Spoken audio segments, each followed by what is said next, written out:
శివరాత్రి రోజున వనదుర్గ అమ్మవారి దగ్గరకు వేలాది మంది భక్తులు ఎందుకు వెళ్తారో తెలుసా? శివయ్యకు ఈ గుడికి ఉన్న సంబంధం ఏంటి? ఈ క్షేత్రానికి మహాభారతంతో సంబంధం ఉంది.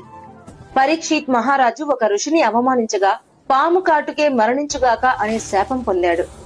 అలాగే ఆ రాజు పాము కాటుతో మరణించాడు. తండ్రి మరణంతో మండిపోయిన రాజకుమారుడు జనమేజయుడు ప్రపంచంలోని నాగులను నాశనం చేయడానికి సర్పయాగం ప్రారంభించాడు. ఆకాశం నుంచి పాములు అగ్నిలో పడిపోతుంటే సృష్టి సమతుల్యం కూలిపోతుంది. అప్పుడు దేవతలు పరమశివుణ్ణి ప్రార్థించారు. అప్పుడు శివుని తలపై ఉన్న గంగాదేవి మంజీరా నదిగా మారి 7 ప్రవాహాలుగా విడిపోయి యజ్ఞాగ్నిని ఆర్పివేసింది.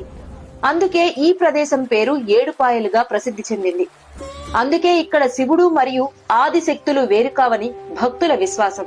ఆ పవిత్ర ప్రకృతి మధ్య వెలసింది వనదుర్గా భవానీ అమ్మవారు. ఇక్కడ ఆ 7 ప్రవాహాలు అమ్మవారి పాదాలను తాకుతూ ప్రవహిస్తాయి. ఈ క్షేత్ర దర్శనం పాప విమోచనం, దైవానుభవం అని భక్తులు నమ్ముతారు. అమ్మవారిని దర్శిస్తే శివుని కృప కూడా లభిస్తుందని, శివశక్తులు ఒక్కటేనని భక్తుల విశ్వాసం. అందుకే శివరాత్రి రాత్రి ఇక్కడ జాగరణలు, దీపారాధనలు, ప్రత్యేక పూజలు ఎంతో భక్తి శ్రద్ధలతో జరుగుతాయి. మీరు శివయ్య భక్తులైతే ఓం నమ శివాయ అని కామెంట్ చేసి మా పేజీని ఫాలో అవ్వండి. ఇలాంటి పవిత్ర క్షేత్రాల దైవ కథలను మరిన్ని మీ ముందుకు తీసుకొస్తాం. Download ShareChat.